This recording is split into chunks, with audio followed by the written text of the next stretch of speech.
Hello there, and welcome to today's episode of the Easy EdTech Podcast. My name is Monica Burns, and I am so glad that you're here to join me today. If you want to make the most of education technology, aka EdTech, well, you are in the right place. My goal has always been to help make EdTech easier and give you ideas you can try yourself, share with a colleague, or bookmark for later in the school year. Every Tuesday here on the Easy EdTech Podcast, you'll hear stories from my time in the classroom, the work I do now with schools and districts, and my travels to different EdTech events. Get ready for solo episodes where I share some quick tips and stories, and interviews full of practical ideas and stories from new guests each month. If we mention something you'd like to check out, make sure to click the link. You'll find it in the episode description or the summary area where you're listening to this podcast, or you can find every episode and all of the resources we mention by going to classtechtips.com/podcast, or by going to classtechtips.com and just clicking on the Easy EdTech Podcast button at the top of the page. This episode is sponsored by my quick reference guide using AI chatbots to enhance planning and instruction, published by ASCD and ISTE.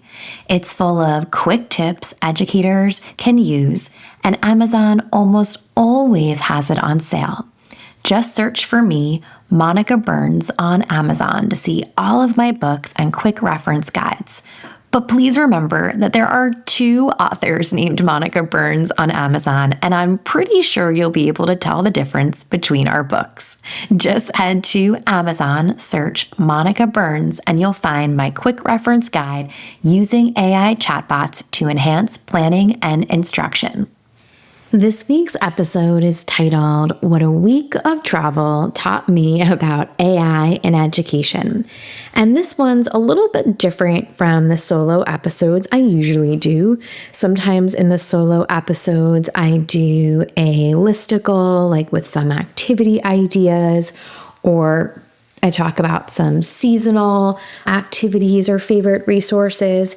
Occasionally, I do a behind the scenes look, like taking you behind the scenes of creating a book or the membership or something like that.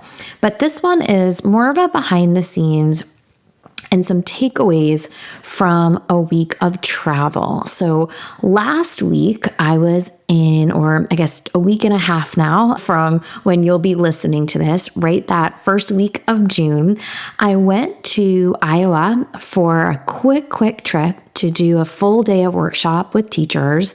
And then I flew back to the East Coast. If you've been following along with my work for a while, you know I'm originally from New York. I taught in New York City schools. I lived in New York City for a while and then jumped over to the other side of the river and have been in New Jersey for almost a decade now. So I still live pretty close to New York City. So I go in I wouldn't say every week. I think this month of June, it'll be just about every week, but usually a few times a month. Sometimes it's to work with a school. So a couple weeks ago, I went in to work with a school in Brooklyn. Sometimes it's to meet up with some educator friends to catch up. Other times it's for meetings. I've done some work with the Adobe education team. So sometimes I pop over to their headquarters in Times Square to lead creativity institutes. And so this week, in addition, or I should say last week, in addition to my Iowa trip, I also made it into New York City for an AI event. It wasn't AI in education specific, but it was more like the state of AI, and they had some guest speakers I was curious about, and I just always like to hear what people are talking about around a topic like this, because there's usually something that applies to education or the conversations I'm having with educators about AI. So that first week of June, my work took me from home here on the East Coast to the Midwest and then back again to the East Coast for these 2 very different but definitely insightful AI experiences. So I started last week, that first Monday, flying out to Des Moines. I reached 50 states earlier this year, so I'd already been to Iowa, but now I think I might start counting state capitals because Des Moines was a new capital on my list. And I led 2 workshops for educators. This was for a district outside of Des Moines, and the focus was on EdTech Essentials, the essentials for my second edition of EdTech Essentials, specifically create and generate. And so that was how I started the week. And then I spent the afternoon on Wednesday, so really quick turnaround, flew back Tuesday night, pretty late, not terrible, and then went into New York City on Wednesday morning and spent the afternoon at the Axios AI in New York City Summit. So I thought on today's podcast, I would share 5 things I learned about AI from the start of the week, going out to Iowa for this professional development sessions, and then being a conference attendee. So attending this event that Axios held in New York City. Axios has a newsletter that they send out around just news and current events. And then they have one around AI that I get. So when I received an invitation about this event they were doing in New York City, I was like, of course, I'm going to be home the second half of the week. Perfect. I'll take the train in. And it was definitely worth the kind of quick turnaround from the airport, the Iowa trip, and then getting into the city for a few hours for their event. So let's get to the list of these 5 takeaways from my busy travel week, full of some fun AI experiences, a great way to kick off the month of June.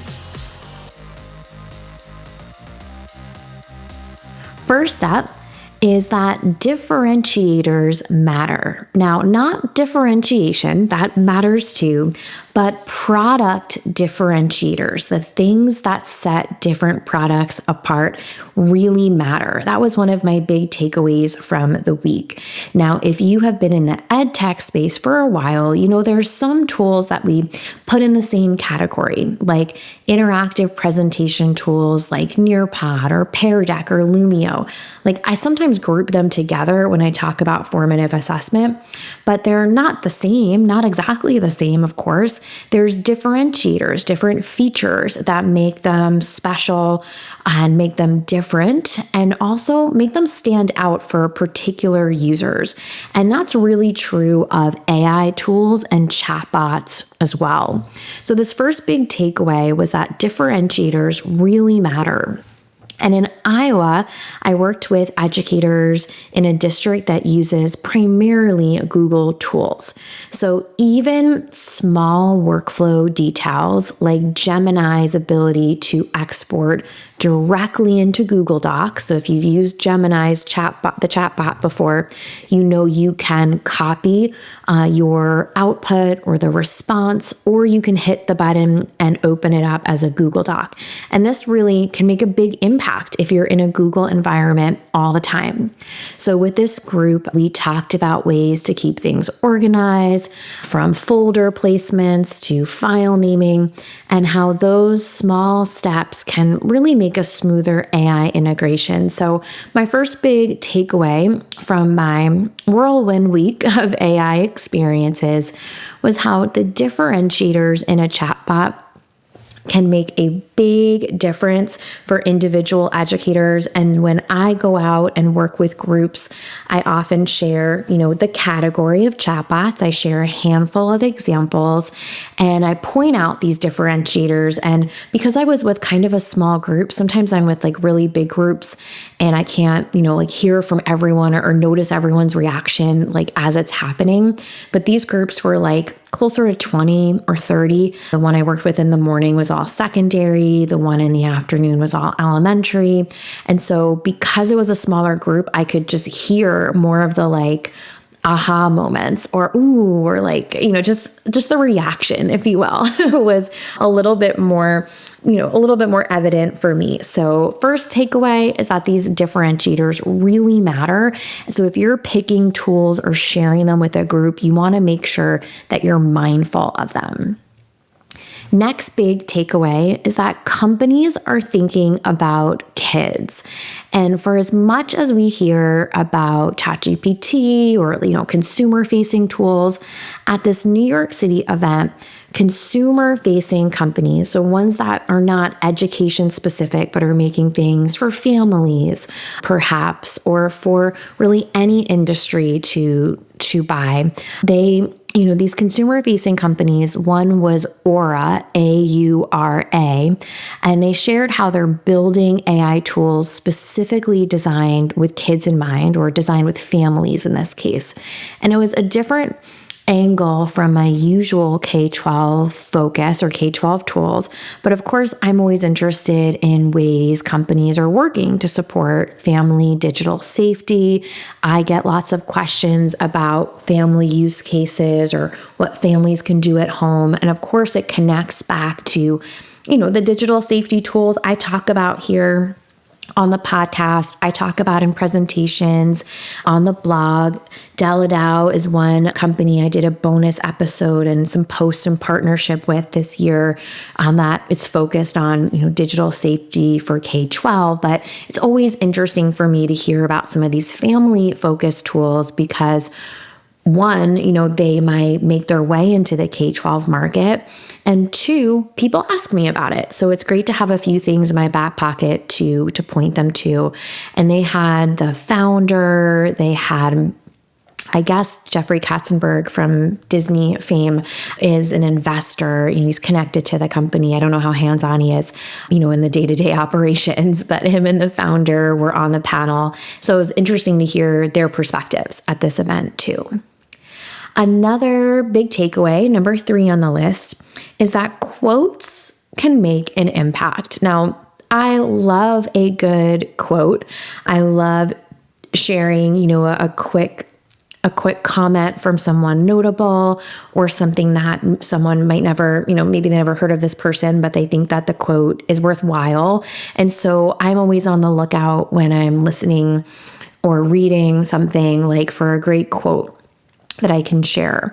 And a speaker at the summit, it was, and I think this company's name was Sneak. They spelled it SNYK. You know how these tech companies sometimes just it's all consonants, no vowels. I mean, I guess Y is in the middle there, but sometimes it's hard for me to remember. I think it's Sneak. It wasn't an ed tech company, so that's probably why I didn't give it too much brain space.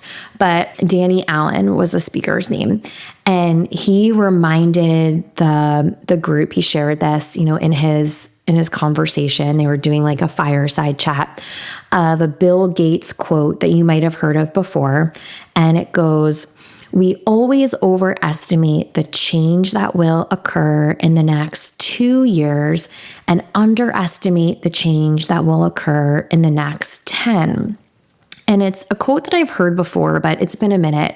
And it really resonated for me when I think about our conversations around AI and education. This idea that we think things are going to happen super duper fast, right? Like something's going to change wildly in the next year or two, but it's really about, what's happening over the next decade. If we look back in the past year or two, sure, a lot's happened and a lot's happened with AI. Absolutely. I don't want to be dismissive of that.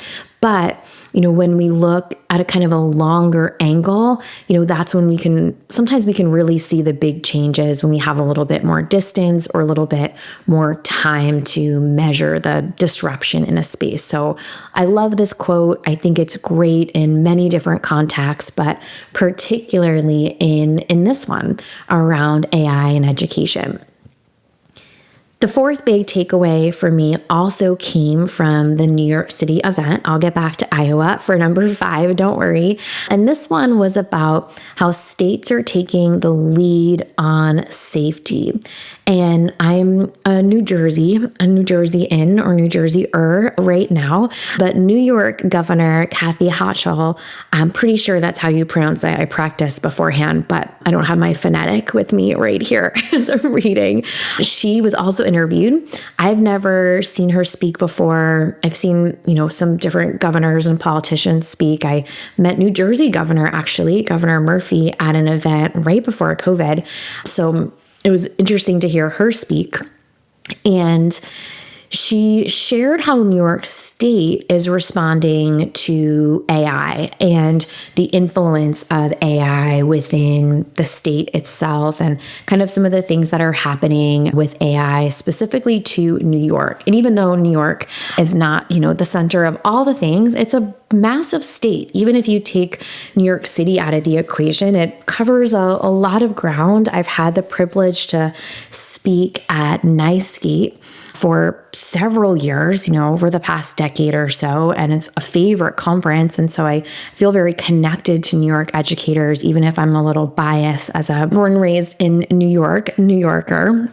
But she talked about just some of the importance of addressing risks specifically around students and kids' use of AI. So I really appreciated her emphasis on this angle. It wasn't the only thing she talked about. She was also in a fireside chat being interviewed, but she talked about risks around deep fakes and different things that can impact student privacy.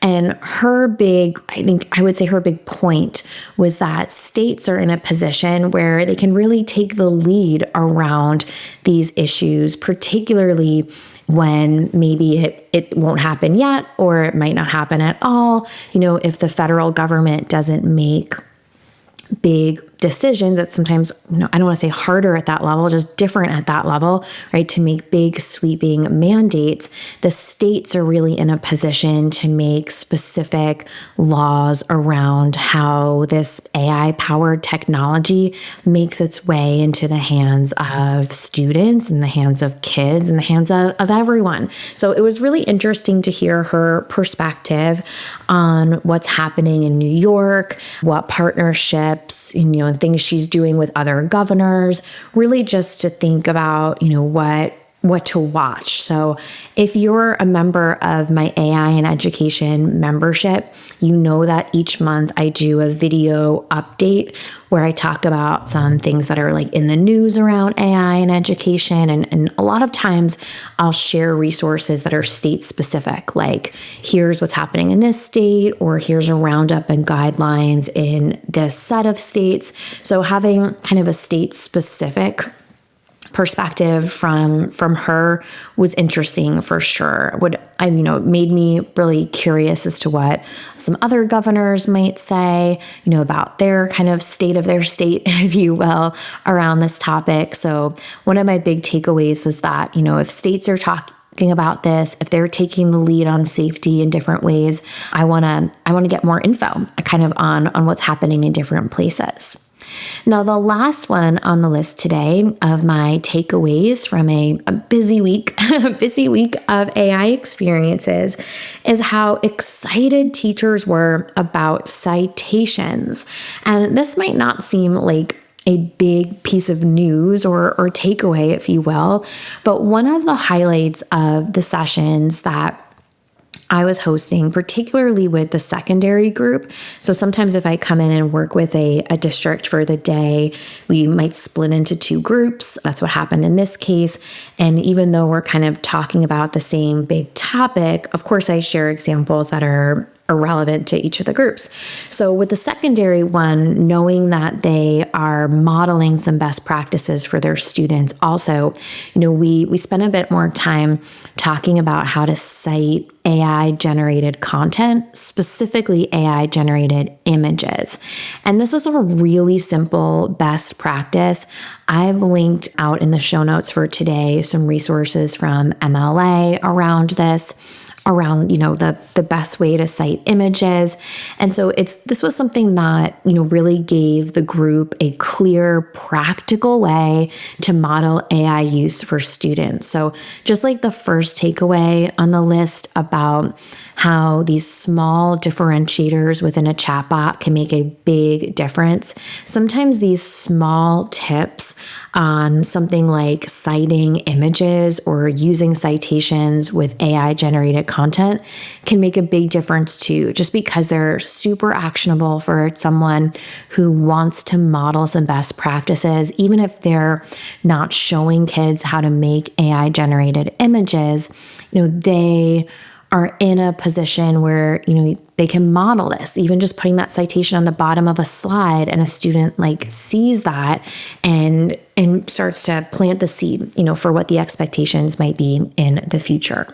So those are my 5 kind of takeaways from a really busy first week of June. I'm on the road. As you're listening to this episode, I will have just gotten back from a trip to Texas to work with some school principals in the Houston area. I'm gearing up for a trip to Arkansas. So as you're listening to this episode, I'll be packing my bags and getting ready to leave on the next day to keynote a conference in Arkansas. So I love traveling around and doing webinars and just gathering ideas, sharing some favorite ideas. And so I appreciate you sticking with me for this behind the scenes episode full of some takeaways from this busy first week of June. So let's make this EdTech easy, finishing up the episode like we always do with a few key points. So first, use small workflow features like Gemini's export to Google Docs to streamline AI use. Explore how AI tools can support both classroom learning and family digital safety. Share impactful quotes to spark thoughtful conversations about the future of AI. Teach or model for students how to cite AI-generated content to promote responsible use. Remember, you can find the show notes and full list of resources from today's episode by heading to easyedtechpodcast.com. This episode is sponsored by my quick reference guide using AI chatbots to enhance planning and instruction, published by ASCD and ISTE. It's full of quick tips educators can use, and Amazon almost always has it on sale. Just search for me, Monica Burns, on Amazon to see all of my books and quick reference guides. But please remember that there are 2 authors named Monica Burns on Amazon, and I'm pretty sure you'll be able to tell the difference between our books. Just head to Amazon, search Monica Burns, and you'll find my quick reference guide using AI chatbots to enhance planning and instruction. Thank you for listening to this new episode of the Easy EdTech podcast. I love creating new episodes for you each week, but I could use a bit of help spreading the word about the podcast. Can you leave a rating or review on your favorite podcast app? Spotify will let you tap on the stars, and Apple Podcasts will let you tap on the stars and leave a 1 or 2 sentence review. Thank you so much for taking this extra step. It helps other educators find episodes like this one when they're searching for EdTech tips.